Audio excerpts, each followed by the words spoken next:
السلام اکای حاجی میرزا، من یک مخلص دائمی شما. یک گروه آدمان میگویند که اگر غسل کنی برای نماز طهارت ناکرده با همان غسل کرده نماز خوانی رواست. آیا این درست است یا نادرست؟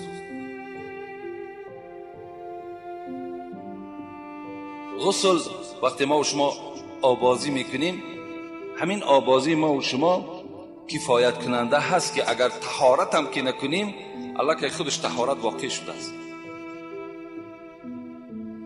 یعنی همین آبازی که ما و شما کردیم خودش از طهارت هم واقع می شود. در دوام همین آبازی ما و شما دست ها شستیم، پای ها شستیم، سر روی شستیم، الله که خودش طهارت واقع شد. دیگر بعد این آبازی طهارت دویم باره حاجت نیست، لازم نیست.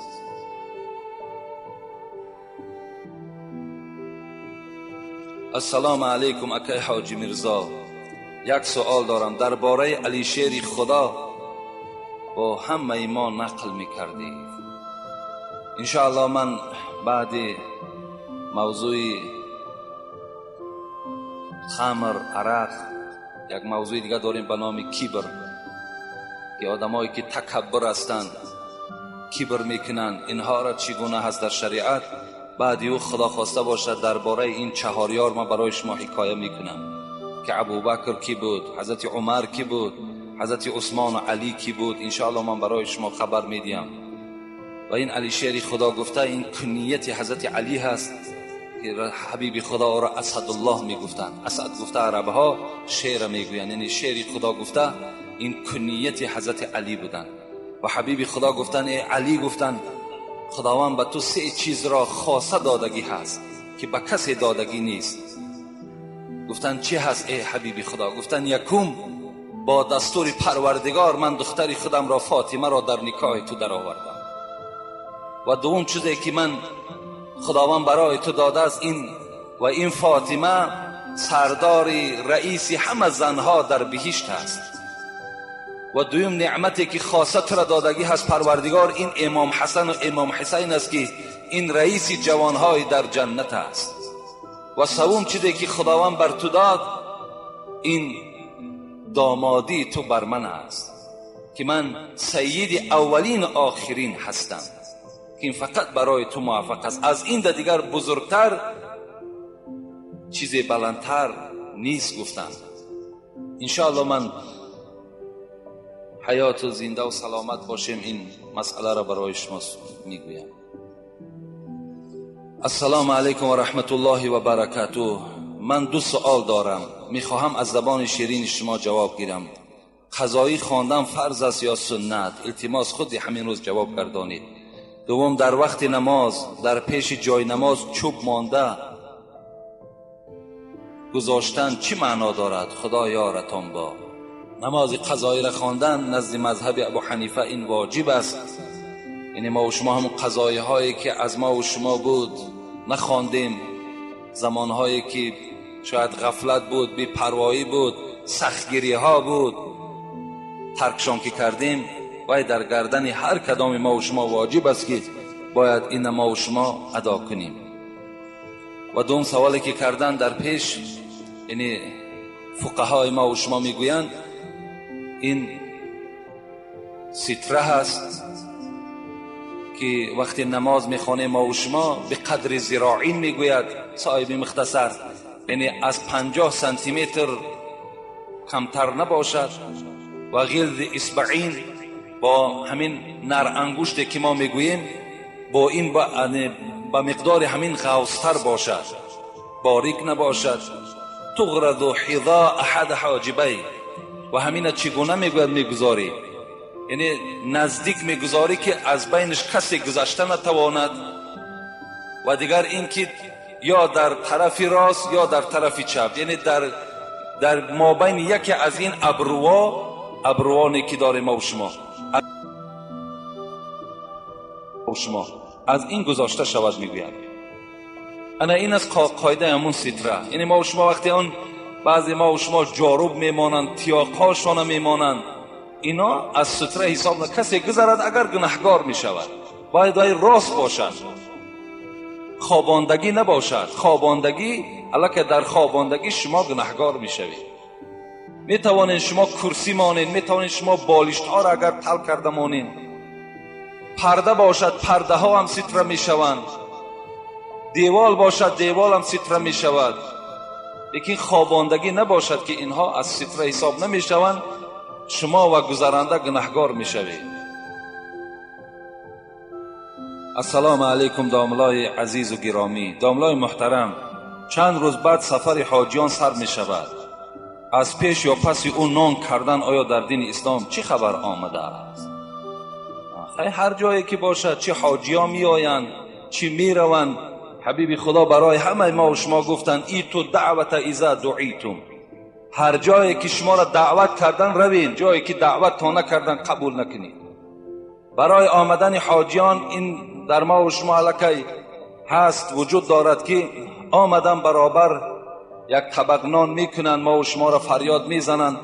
همان روز که رفتیم نانشون که خوردیم، دعاشون که گرفتیم، دیگر دوم باره و سوم باره حاجی آمده است گفته دیگر اطراف خانه هم را اشغال کنیم، اینش الکی بیناموسی میشود. لازم نیست. رفتیم دعاش گرفتیم، نانش خوردیم، بس به همون دیگر خانه را ترکش کنیم. زیارتش در مسجد کردن میگیریم، مسجد که آمد همینجا زیارت کرده و هر روز دعاش گرفتن میگیریم.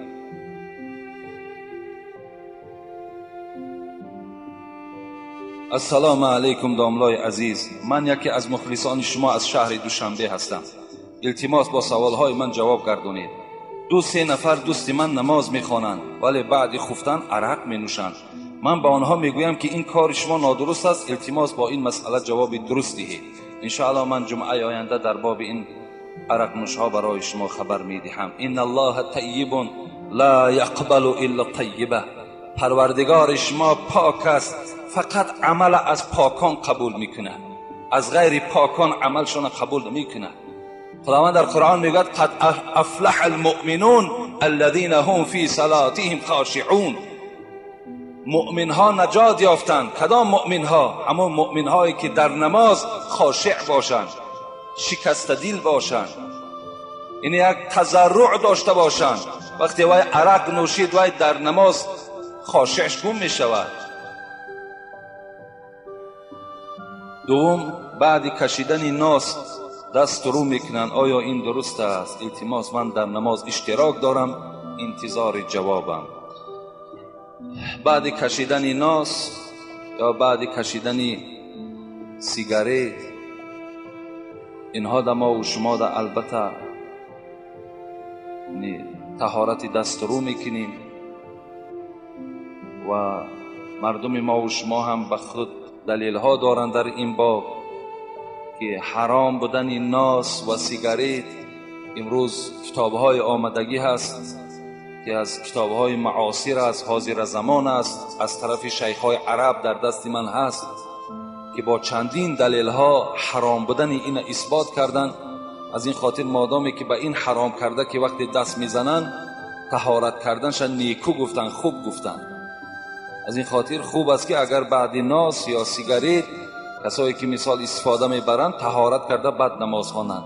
لیکن باور کنین من حیرت میمانم که باز میگویم آدم مسلمان باید پاکیزه باشد. این ناس از ما و شما نیست. آخر کنی شما یگان حدیث آرین که آیا پیغمبری خدا از اینا استفاده میبرد؟ آیا یگان عزیزان ما و شما صاحب 4 مذهب کدام دوستی خدا ناس کش بود یا سیگارت کش بود؟ اینا از مردم مسلمان نیستند. وقتی دهانهای شما بوی میکند، بدنهای شما بوی میکند، ملائکه ها آزار میابند. این حدیث پیغمبری خداست. از این استفاده نبرین. ای بس شرمم هست، گناهگارم میشوی. اینم از اسراف است. پولهاتان در راه نادرست صرف میشود، هیچ فایده ندارد، نه فایده دنیوی و نه فایده اخروی، هیچ فایده ندارد.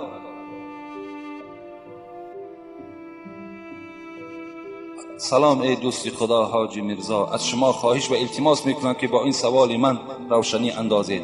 گرفتن زن کلان از مرد روا است؟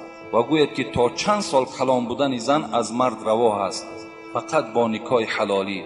با احترام یکی از مخلصان 5 وقته نماز شما، اختیار به شما است. پیغمبر خدا 25 سال از خودشان کلا نگرفتند، 15 سال.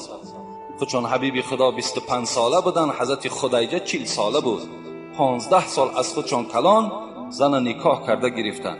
این به طبیعت شما وابسته است. اگر 20 سال کلان هم که باشد، برای تو موافق باشد و فرزنددار باشد و آرزوی تو، مقصد تو برای نگاه کردن فرزند او باشد، یا این زن بیراهه نشود، گفته اگر نکاح کرده گیری، خوش به حال، درست است، صحیح است.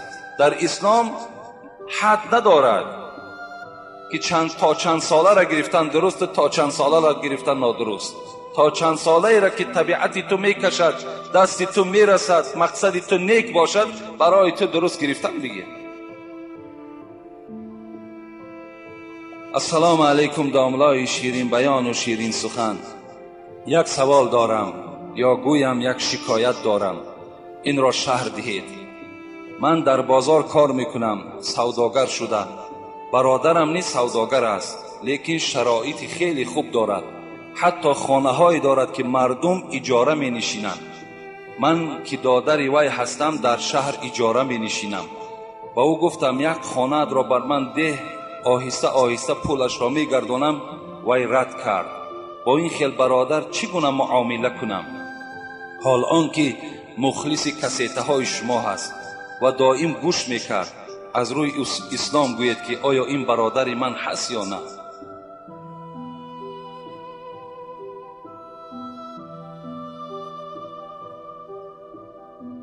پیغمبر خدا می گوید، این حدیث متفق علیه است، همه راویان حدیث در این اتفاق دارند، که حضرت انس می گوید لا یؤمن احدکم حتی یحب لاخیه ما یحب لنفسه. حبیب خدا چی سخنی بهترینی گفتند. ایمان ندارد یکی از شما تا آن زمانی که برای خود آن چیزی را که دوست می دارد برای برادرش دوست ندارد. ایمان ندارد، گفت پیغمبر خدا، آن برادر و آن رفیق و آن همنشینی که از شما هست تا زمانی که آن چیزی را که برای خودش دوست می دارد برای تو دوست ندارد. اگر آن برادر برای خودش خانه های زیبا را دوست دارد و برای برادرش دوست ندارد، اگر اون برادر برای خودش نماز را دوست دارد برای برادرش دوست ندارد، آن برادر اگر شرایط خوب در خاندانش برپا کردن دوست دارد برای مردم دوست ندارد، و آن پیشواهایی که فقط برای بهتر کردن احوال خودشان کوشش کنن و لیکن به مردم دلسوزی نداشته باشند، اینها را حبیب خدا گفت ایمان ندارن. اینها گفت اگر ایمان می داشت و آن چیزی را که برای خودش محبوب بود برای برادرش محبوب می گردانید. این علامت بی ایمانی است. این گوش کردن کسی تا دیگر است، ایمان داشتن دیگر چیز است. انسان باید مسلمان اصیل باشد.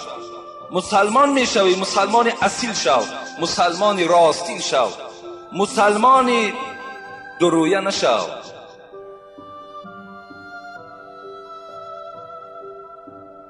حضرت یوسف علیه السلام پیغمبر بودند. قومش بر او گفت ای یوسف، خدا تو را مددگار باشد، برای چی اینقدر تو روزدار هستی؟ آخر این انبارها پر از طعام است، بهترین شربتها در انبارهای تو هست، در خاندان تو یافت می شود. این انبارها و این خاندان تو پر از گندم است، صندوقها پر از طلا و پر از مال دنیاست، چرا تو اینقدر روزدار میگردی؟ حضرت چی جواب گفتند؟ کاش که این جواب امروز برادرای مسلمان ما و شما گویند. کاش که این سخنی که حضرت یوسف گفتند از زبان ما و شما صادر شود. حضرت گفتند اگر من دائم اگر سیر گردم از حال گرسنگان فراموش میکنم، اگر من دایم سیر گردم، اگر از تمام این نعمتهایی که خدا برای من روزی کرده است استفاده برم، این حالت در چنان مغرور می شوم که از حال گرسنگان فراموش می کنم. امروز این حالت بالای همه ما و شما آمد. حالت خودمان خوب می کنیم، پروای برادر ما نداریم. این حالت وقتی در کدام ما و شما پیدا شد، یقین دان که ایمانی تو ایمانی ضعیف است، ایمانی تو ایمانی کامل نیست. بسیار جای حسرت است که امروز ما و شما دلسوزی نداریم. یک برادر ما و شما اگر در عراق باشد، اگر در سعودی باشد، اگر در کدام گوشه دنیا باشد، وقتی خبری شنیدید که حال اونها مشکل است، زندگیشان وزنین است، زیر بانبهای این جهود بدبخت دارد، باید شما غمگین باشین. این اون برادر ماست. اگر این حالت شما را غمگین نسازد، شما با دلتان گذرانید که تا حال ایمان شما کامل نشده است.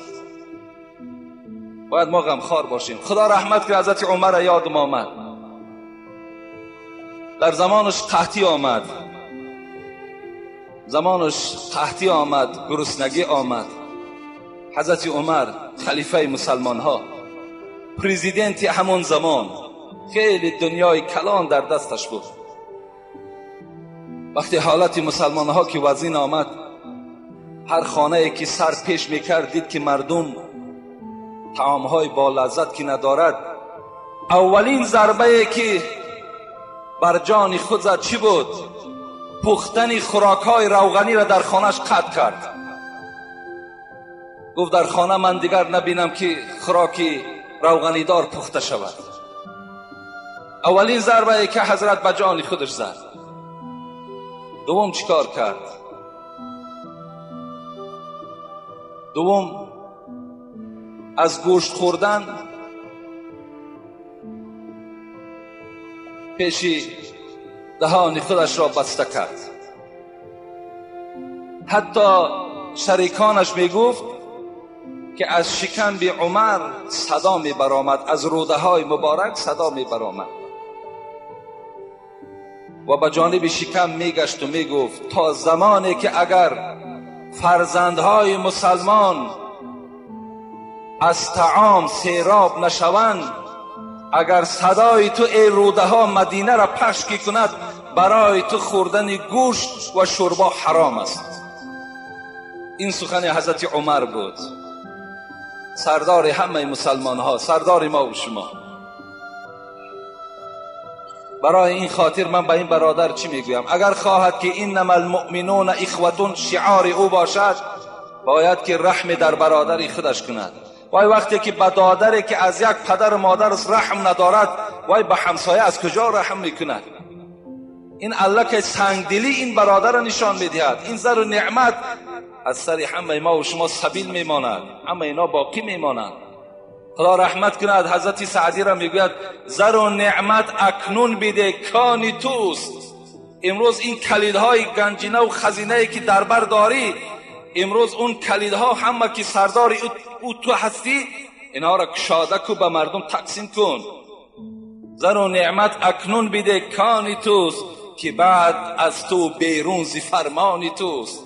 وقتی تو مردی این کلیدها را دیگر کسا صاحب بشوند، این صندوق ها را دیگر نفر کشاده میکنند. به دنیا توانی عقبا خری، میتوانی ای انسان مالدار میگوید میتوانی که جنت خری. با این دنیا میتوانی که جنت خری. یعنی اگر تو خیر احسان کنی، اگر تو رحم و انصاف تا اگر به کار بری، تو آخرت خریدگی هستی. به دنیا توانی عقبا خری، بخر جان عزیز ورنه حسرت خوری. خر میگه جان عزیز. من بسیار یک موسیقی تجربه داری هست و میگوید من از تو در عالم است و من از تو در خوبتر میفهمم. بعدا حسرت میخوری، فایدت نمیکنه. هر کی جمع کرد و گوشه بنهاد، خودش مرد و زنش با دیگری داد. میمری میره. این خانه ها با مردهای دیگر می آیند. در اون خانه ها با دادرهای زنت میشینند، دادر تو اجاره میگردن. السلام علیکم داملای عزیز. اگر مرده بالغ را با کودک یک جای جنازه کنی درست است؟ اگر مرده بالغ با کودک ها یک جای جنازه کنی درست است؟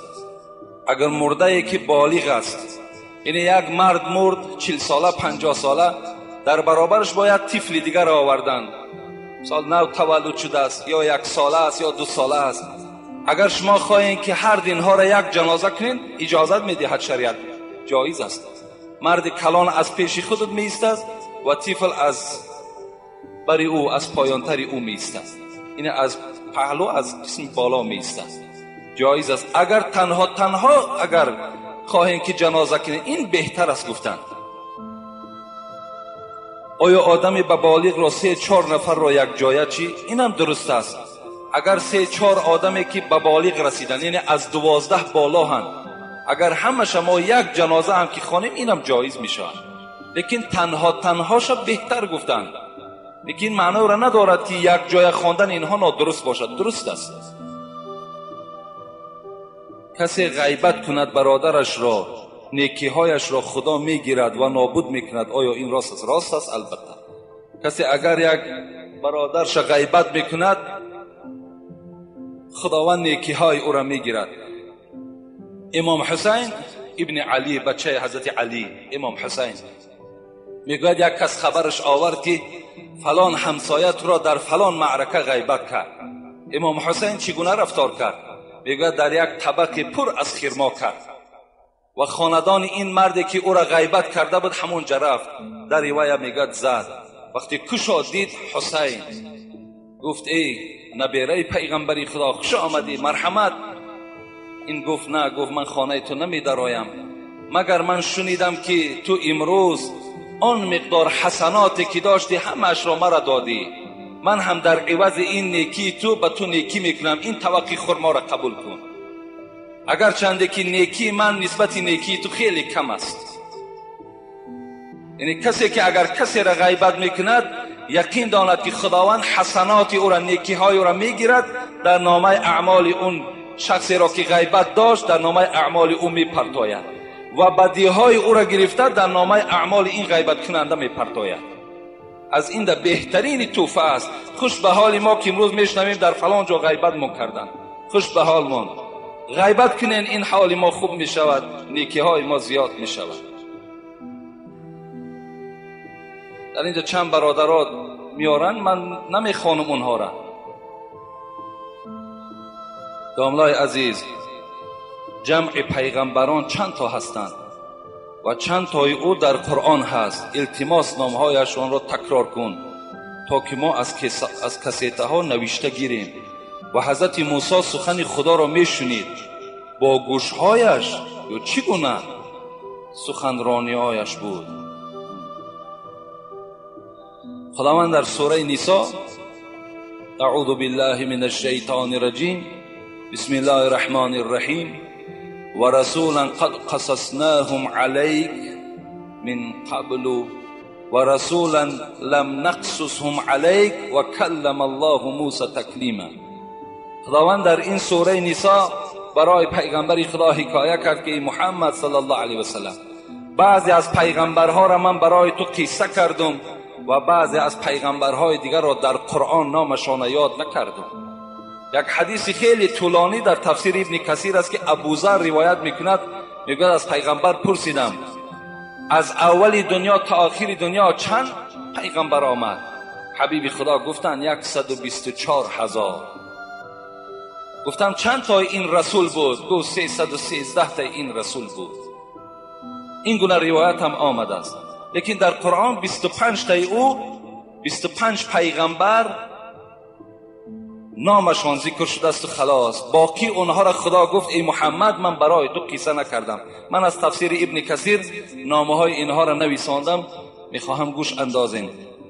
حضرت آدم، حضرت ادریس، حضرت نوح، حضرت هود، حضرت صالح، حضرت ابراهیم، حضرت لوط، حضرت اسماعیل، حضرت اسحاق، حضرت یعقوب، حضرت یوسف، حضرت ایوب، حضرت شعیب، حضرت موسی، حضرت هارون، حضرت یونس، حضرت داوود، حضرت سلیمان، حضرت الیاس، حضرت یسع، حضرت زکریا، حضرت یحیی، حضرت عیسی، ذوالکفل و حضرت محمد صلی الله علیه و سلم.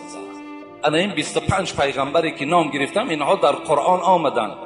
دیگر این 124,000 پیغمبری که پیغمبر ما با ابوذر جواب گفت، باقی اینها را خدا گفت من برای تو محمد صلی الله علیه و سلم قصه نکردم.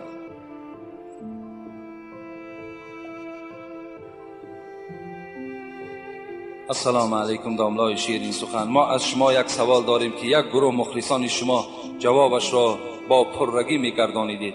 التماس سوال ما همین است که در درون حمام غسل نماز جمعه را میکنی و با تنه لوچ طهارت کردن ممکن است یا نه؟ خواهش مرا رد نکنید. التماس بین ما جنگ شد و داد ما برس. یعنی در حمام وقتی شما رفته آبازی میکنید شما گناهگار میشوید. یقین دانید که شما از ثواب جمعه محروم شدید. وقتی اگر شما یک جایه در حمام رفتید، حبیب خدا گفتن زمانی میشود که مردها دیوس میشوند. گفت چی گونه؟ گفت زنهای اونها در حمام غسل میکنند. این حدیث های صحیح پیغمبرند. در حمام یک جایه وقتی که شما آبازی میکنید، ترک فرض میکنید، یعنی از زیر ناف تا زیر زانو که فرض است اینا که شما نمیپوشانید و اگر شما هم پوشانید و دیگرها که نمیپوشانند، این حالت در همه شما گناهگار هستید. اگر در همون حمام ها اگر شما تنها اگر غسل کنید جایز است، همون نامرهایی که ما و شما میگیم، اگر در اونها رفته غسل کنید جایز. لیکن در بین مردم با تنه لوچ وقتی شما غسل میکنید، این هم بی حیایی است، این هم بی شرمی هست، این هم البته به البته گویم یک بی ناموسی هست که شما ترک فرض کرده ایستاده اید. از این خاطر غسل با تنه لوچ می شود. وقتی ما و شما غسل که کردین، این حالت ده همون از طهارت ما و شما واقع می شود. لیکن کار کنید در حمام ها اگر یک جایه همگی باشد و با تنه لوچ نروید، شما گناهگار میشد. تنها باشد اجازت است. این فرمان شریعت است. من به شما حواله میکنم، اختیار دارید. السلام علیکم اکای حاجی میرزا. میگویند که در روز عید، خواهید رمضان خواهید قربان باشد، 100 دانه تخم دهی حساب یک چاروا ذبح کردگی میشود. آیا این درست است یا نه؟ این نادرست است. اگر 100 نه 1000 تخم که دهی برابر ذبح گوسفند برابر نمی شود. او ذبح دیگر چیز است. او خبر است با نص قرآنی است، با احادیث های پیغمبر خدا هست. با دادن تخم چاروا هیچگاه البته ذبحش ده شما ثوابش ده شریک نمی شوید. السلام علیکم و رحمت الله و برکاته. اکای حاجی میرزا، با این سوال من جواب گردانید که حتما ضرور است. همه زنها میگویند که در روز سه شنبه یا اینکه روز پنجشنبه بعد نصف روزی میگویند بگاهی جمعه میدراید. پوشاک شستن یعنی لباس شستن، سر و تن را شستن اوبال است. آیا این درست است یا نه؟ خواهش میکنم حتما سوال مرا جواب گردید. منم از شما خواهش میکنم که بس کنید زنک ها را گوش کردن. چگونه ای که از ما خواهش میکنین، من از شما خواهش دارم که زنها را کم گوش کنین. هیچ مادر اپا و خواهر شما مدرسه ختم نکرده است. هیچ کدام آنها علم ندارن، همه اینا جاهل هستند. من در همین مردم زندگی میکنیم. من نمیدانم زنهای ما چند قدر علم دارن. از شما خواهش، اگر مرد باشید برادر باشید، همون عالم هاتون گوش کنید. بس کنید مامم گفت، بابام گفت، اکم گفت، فلانی گفت. اینا دلیل شرعی نمیشوند.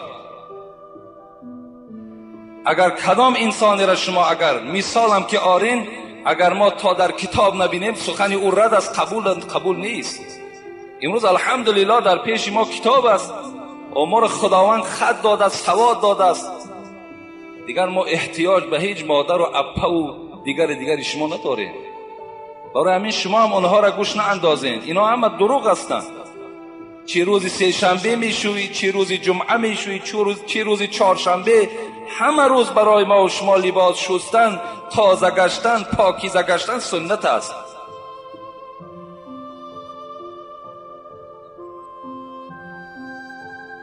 السلام علیکم و رحمت الله و برکاته. اکای حاجی میرزا، پیش از همه به شما عمر دراز و تنی صحت و دل بیغم را آرزو دارم. اکای حاجی میرزا، شما بگویید که در فصل زمستان مسجد محله ما خنک است. ما در همسایگی مسجد اقامتی میکنیم و من باشم از زبان شیرین شما شنیدم که اگر کسی در همسایگی مسجد میشیند و در مسجد نماز نمیخواند، نماز او حتی نماز نیست. در زمستان هم مسجد رفته نماز خوانیم یا در خانه.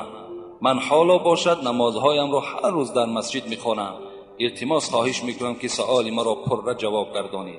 خوش به حال همو برادرهایی که چی در تابستان و چی در زمستان در مسجد رفته نماز میخوانند.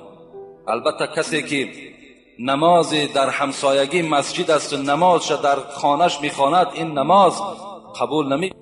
پیغمبر خدا لا صلاة لجار المسجد الا فی المسجد، این حدیث صحیح است.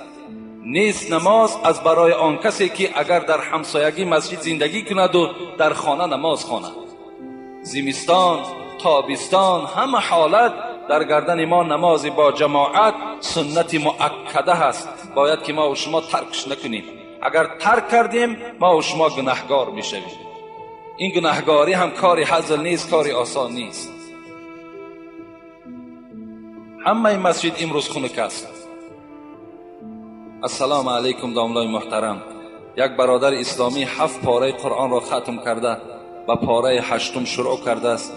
امیدوار یک کف دعای شماست. التماس در همین جمعه در حقش یک دعای خیر کنید. با احترام برادر اسلامی شما از ناحیه مؤمن آباد.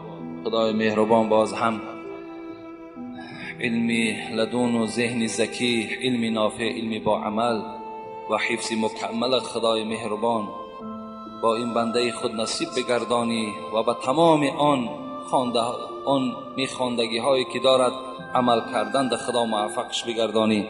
آمین یا رب العالمین. السلام علیکم داملای شیرین زمان. من میخواستم از شما بفهمم که آدم های هستن که میگویند که خدا زده باشو او راه زده نه. باز میگویند که در پشتش کدام اوراحی بود است که او با فلان بلا گرفتار نشد. من با آنها میگویم که شما نادرست میگویید. شما چی میگویید؟ در آخر در حق شما یک فکر کنید. میگویم که در ما و شما که خدا زده باشه او راه زده نباشه. وقتی انسان خدا زد دیگر ارواح او را مددگار میشود. نقطون یک همین سخن گوش اندازین. از همه مشکل ترین خدا زدن است. وقتی خدا کی زد از دست ارواح چی می آید؟ این مثل همون سخنهای ما و شما که از جامون میخیزیم یا علی شعری خدا گفته مثل شیعه هاواری. ولی بسیاری از ما و شما همین عادت داریم از جامون که خیزیم یا علی شعری خدا مدد کن. این کفر است، این شرک است. از جات که میخیزی یا الله می نشینی یا الله پیرا مدد کن. پیرها مدد کردن نمیتونند. خدا مدد کن. اینا هست. باید این کلمه ها باید از زبان ما و شما دور شود. این هم به منزله امین است. پیرها مدد ما میکنند. اگر ما و شما نزدشان رویم تعلیم گیریم، تفسیر قرآن خوانیم، تفسیر احادیث ها خوانیم، مدد از همین خودش یاردم کردن از ثواب میگیرند. لیکن از اونها مدد طلب کردن در ما حق نداریم.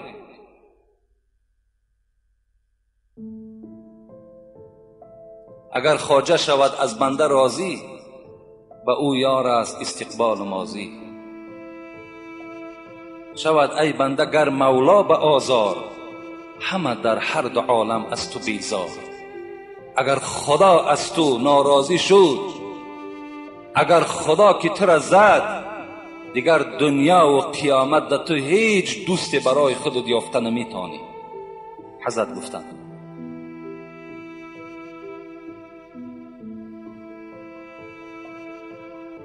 همین مسئله را هم خیلی با دقت باشین.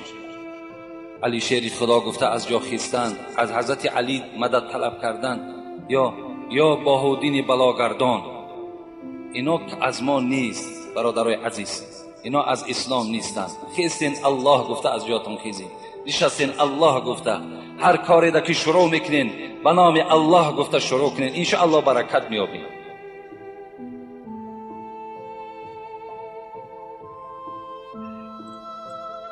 استاد عزیز، همین 4 مصرع خطی که من نوشتم اگر در درآمدگاه مسجد می نوشتید از ما تبرکانه خوب میشد. بسم